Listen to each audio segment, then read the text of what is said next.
Welcome to Let's UnWine, powered by VizyPay. I'm your host, Otai Lovan.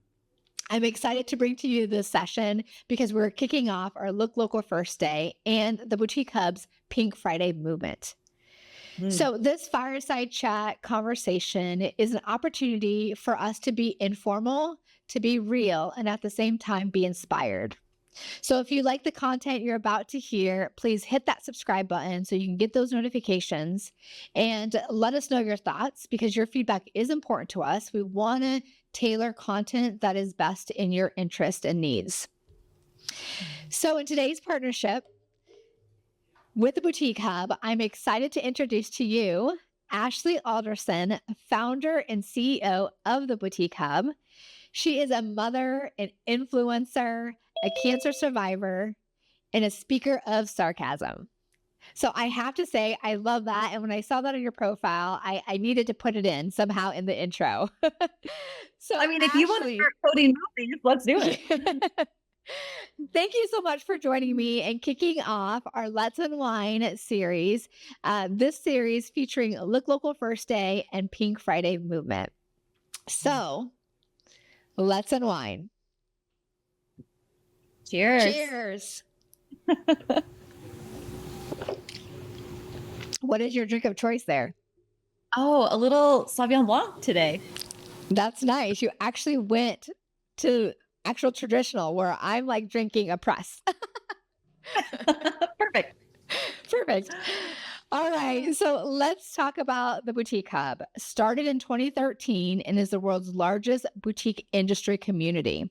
The hub provides opportunity and accessibility for small business owners to connect, receive tips and training, wholesale shopping access, and most importantly, a voice for the boutique space. And so I have to tell you, my first experience was getting to know the people in the community at the Boutique Hub, was at the Boutique Hub Summit this year in Dallas. And I was pretty amazed to see how it was all put together and the infrastructure of, being a boutique owner to having those wholesale contacts, finding the right partner. It literally was so empowering. I went home and I was like, I could do this. Okay. Yeah, I can. So, Ashley, back before 2013, before your idea of creating what is now the Boutique Hub, you were living in a small town in North Dakota. How did that experience impact or spark the idea of the hub? Good question. So back then, growing up in North Dakota, I can't say there was a whole lot of shopping opportunity. I grew up in a town of 1,600 people, small town. No stoplights, no fast food restaurants. And for us just to go school shopping growing up, it was a 3-hour drive to get anywhere. And so when I started to go to school and travel and started to discover these amazing boutiques all over the country and just kind of curated shopping experiences, I felt like there's got to be a place for people like me who live in the Midwest, who are not New York, who are not LA, to find really unique retailers. And so I'd always had this dream first of creating like an online shopping mall of boutiques. So selfishly, consumers like me in the middle of nowhere could shop. And when I started to create that website and that version of the Boutique Hub, I realized that's really not what the industry was calling for. That's not what the retailer really wanted, but the retailer actually wanted an opportunity to grow their business. They wanted resources. They needed business development ideas. They needed to know how to run Facebook ads and do social media. And at the time I was working in economic development. And so those were all the skills that I had. And I thought, man, I'm just going to bring you whatever I know. And I'm a big believer in surrounding yourself with people who are much smarter than you. So whatever I didn't have access to, I was going to find another resource that can bring it to them. And so that's how the Boutique Hub as we know it today has really grown and flourished. Yeah, it's amazing how many followers you have and such that community that you built around it. It's pretty cool to hear. So my next question, yes, I have to go there. Miss Rodeo America. That is so cool. And it's an amazing experience for sure. And definitely something you can share with your family, right? So that experience of traveling and seeing what's out there in the bigger cities, like you mentioned, New York, you came back home and you felt the need for change, something different. Yeah, absolutely. That experience, and I'm so glad you asked about it. So many people are like, what is that? But in the Midwest and really West Coast of the United States, I mean, agriculture is just such a huge part of our lives. And I grew up on a ranch. I grew up on the back of a horse. And so it's basically Miss America, but with no swimsuit competition, but we ride horses instead. So a little bit different, but it was that experience that led to what I had mentioned about traveling all over the country and just finding, whether it was like a little unique pop-up shop at a rodeo in Reno, or it was, downtown Indianapolis or New York or somewhere in Florida that I was so lucky to travel. I just knew that there was people like me who wanted those experiences and those curated experiences, and products that didn't have access to them. So that is really where the boutique hub first started. Yeah, that's so cool. Okay, so you mentioned your background Yeah. in economic development. So how Yes. much of that experience and the exposure that you had with your background has helped kickstart the boutique hub? Oh, it's been so critical. That's really where my love and passion for helping small businesses grow and thrive really came from. Because I know Mhm. that, when you change a small business, when you can impact a small business positively, that changes someone's life. It changes the life and future generations of their family. It changes the lives of the staff that they employ. And really, economic development wise, it changes the community in which they live. So it has such a ripple effect. Anything in economic development, small business development really does. But ironically, it's really where this motto of community over competition first stemmed for me as well, because in that small town, 1,600 people, despite it being so small, it was still like the main shopping hub of a 3-county region. So we had a huge draw from people in the middle of nowhere in South Dakota, North Dakota, and Montana. That was their only place to come and shop. So one day on our main street, I was in my office and there was like kind of a embroidery shop, department store sort of boutique that was on our main street. And then right across the street was a Western store. And we got word that the Western store was going to go out of business. And so the owners of the embroidery shop and department store came into my office like in a panic. And they're like, Ashley, you have to do something to help us. We must find someone else to go into this space. And I looked at them and I was so confused. I was like, why would we do that? Like, this is more market share for you. You can expand your product lines. Like, what a Right. great opportunity. And they're like, no, you don't understand. Wherever 2 or more like businesses come together, we become a shopping destination. And Nice. that's like such a ton of bricks. And so from the inception of the boutique hub, it became, how do we do that around the world? How do we pair what retailers know and what they've experienced to help make one another stronger versus the idea of just being in competition with one another? Right, right. Yeah, that's nice. So let's talk a little bit about VizyPay and the boutique hub. And I honestly think we do have such a great partnership. We Yeah. support small businesses, providing resources, tools, and the technology, network opportunities, and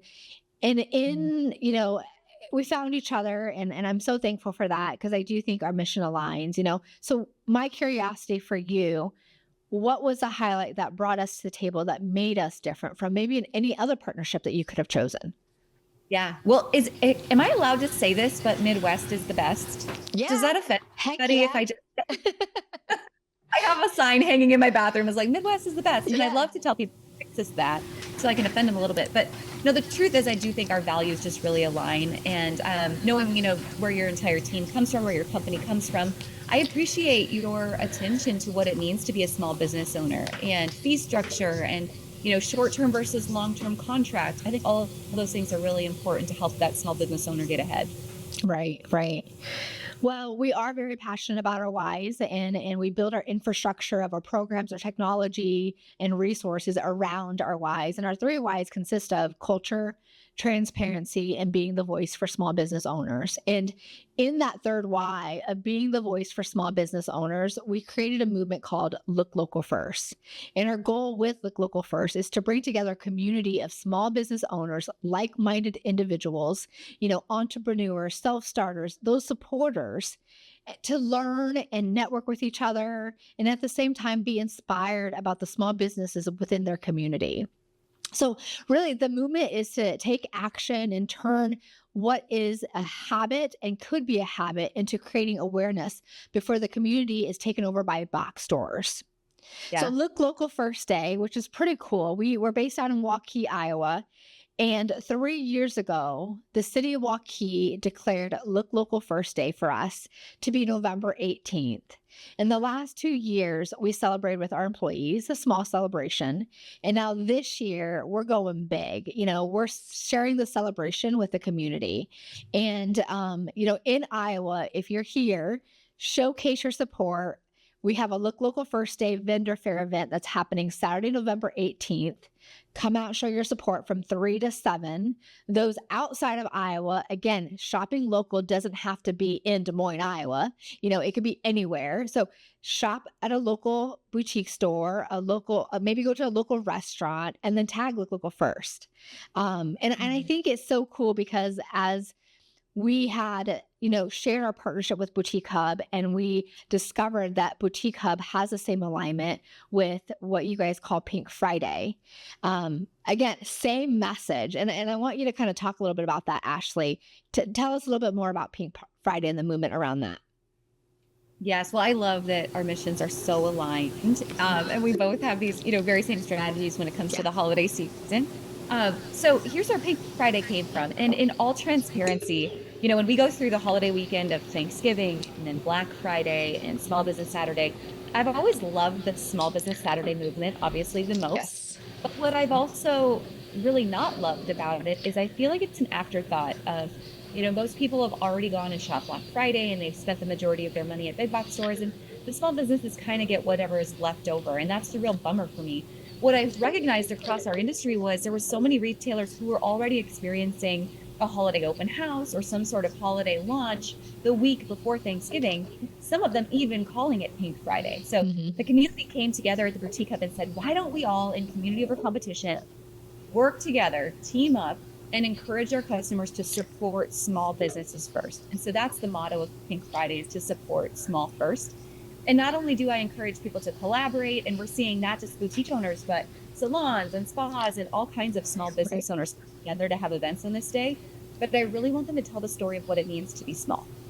So I encourage people to look at, what is my personal economic impact in this community? So what do I spend in payroll? What do I spend in my rent or lease payments? What do I donate to the local community? What other vendors am I shopping with locally? So even if it's a Walmart or a grocery store or a liquor store that I'm buying supplies or things for events at, add all of that up, along with what am I paying in local taxes? And when I get that number, I times it by 7. Because studies show that a dollar turns an average of 7 times in a local community, and that's your local economic impact. So it's a day for press, it's a day for PR, it's a day for collaborations and events, and it happens literally around the world. Yeah, that's cool. And why, I know American Express does this, to shop local, Small Business Saturday. Why one day, right? Let's make this an ongoing movement. Why does it have to be one day? And I agree with you totally, 100%. So I do have some questions for you, Ashley, and I gathered this ahead of time. The first question I have is, this actually comes from a previous boutique owner. Keep in mind, I said the word previous. What is one advice or biggest tip for a first-time boutique owner to help them through the first year of business? As we know, starting any type of business, it's going to be challenging, especially that first year. What type of advice would you give? Gosh, I think starting out, something that's really important is to learn how to fail fast. And I say that because I think we get into business and we think we're going to have this, perfect plan of how things are going to go, and we're going to buy this inventory, and we're going to get a little bit too emotionally connected to this inventory, and we're going to have a hard time marking it down to get it out the door. Yeah. And the thing about retail is it's such a hamster wheel cycle of buying, testing, and selling, and then reevaluating what worked and what didn't so that I can place a smarter buy next time. So the idea of failing fast, finding what's going to win and finding what's going to be a dog, is all part of it. So lean into that cycle, but the only way to really lean into it is you've got to get comfortable with the reporting. And a lot of the new boutique owners that I see, they're very, I would say, connected to the artistic side of business. They love the customers and the marketing and the pretty things. They don't love the numbers. Right. And I think successful in retail, you have to maybe not love the numbers, but maybe looking at the numbers through the lens of, these are dollars. And what are my dollars trying to tell me that I can do going forward? What action should I take? So once you allow the dollars to speak to you through reporting, It tells you, okay, how should I market myself this week? What collection should I be launching this week? What markdown strategy should I have this week? And at the end of the day, that's what puts dollars in the bank and allows me to grow a sustainable business. Yeah, yeah. And I love that you said fail fast, because that's one of the things that we talk about too. Fail fast, learn from that. Let's move on, pivot. And yeah, I think from a business owner, I have never been one, but you do have to kind of look at it holistically. And unfortunately, if numbers not your thing, you do have to understand it in order to help build your business. That's right. For sure. Okay, so this next question comes from a small business owner currently. What advice would you give to a boutique owner who is struggling right now? Oh, all right. Well, this is a timely question because I would say the last year of business has been challenging on many different levels. And the thing about business is it's a wave and you got to know Yeah. how to ride it. You know, sometimes it's going to be up and sometimes it's going to be down. And how do you ride out whatever's in the middle and prepare yourself for what's going to come next? So again, very timely question. The thing that I think is most important for retailers right now to find success is the ones that I see really building a personal brand along with the business. So it's not, products are a dime a dozen. Yes, I can buy a product as a small business and I would love to, but a lot of consumers are saying, you know what, I could get that on Amazon and I could get that at these other places. What makes you different? So the more you double down on building a personal brand, really building experiences and events, relationships, and a sense of community, the more you lean into the uncomfortable part of making content, like video content, that's, I think, what really makes retailers stand out. And that's important to those who are struggling because you've got to stay top of mind. Yeah. I love that you talked about personal brand, even a business brand. I think a lot of people forget that brand is so important in everything that they do, even from my own personal development. I'm not a social media person at all, but I'm leaning into it because that's where, society is going. And it is very important to start building your brand and define what your brand is and how it should look like. Well, people don't buy products. Yes. People buy relationships and experiences. And so Yes. how do I humanize my brand? And it's no different than the content you're creating right now. Yes. You're creating a human aspect of VizyPay that nobody can take away from you. And it's creating a relationship and keeping you top of mind with your customers that nobody else, will be able to offer in the same way. So Yes. I think Yes. Hey, I'm going to drink to that because I 100% am in agreement. Yes. People do not buy the products, they buy into the people for sure. that's right. Okay. So, in closing, I've heard you said this a couple times in our conversation, and I also hear it too while at the hub at the summit. The echo within the community. You talk about community over competition, and I love that you mentioned this because I think it resonates with so many people, but sometimes it's kind of hard to kind of think what that means unless you're really thinking it through. So tell us why it is important that you embrace the idea of community over competition. Well, like I mentioned this story before with those two, storefronts in my small town, I think it's important to remember that wherever you do collaborate and come together with other small businesses, you are a destination. Mm-hmm. And yes, that might be in your local community, but I think it is also on a national and worldwide scale. If I can promote the idea and the concept of supporting a small business first, like we're doing right now, Mm-hmm. it's changing the wave of the general public to really look at those small businesses first. So I think that's, there's a consumer aspect to it. But I also think too, from a small business standpoint, if I can help you save time, money, and stress by, telling you the things I've gone through or answering your questions and giving you real life perspective and feedback and make your business stronger, I mean, it's also better for the United States economy. It's better for the small business movement. I just think all of us working together creates such a huge opportunity for the rest of the small business economy. Right, for sure. And it's embrace the idea of bringing in your community, not as a competition, but more of a partnership, for sure. So Yes. this episode is in partnership with the Boutique Hub, and we are kicking off our Look Local First Day and Pink Friday. I'm going to huge shout out. Thank you. Thank you so much, Ashley Alderson, for joining me today. And I want to thank everyone listening here to Let's Unwine, powered by VizyPay. Uh, Peace out.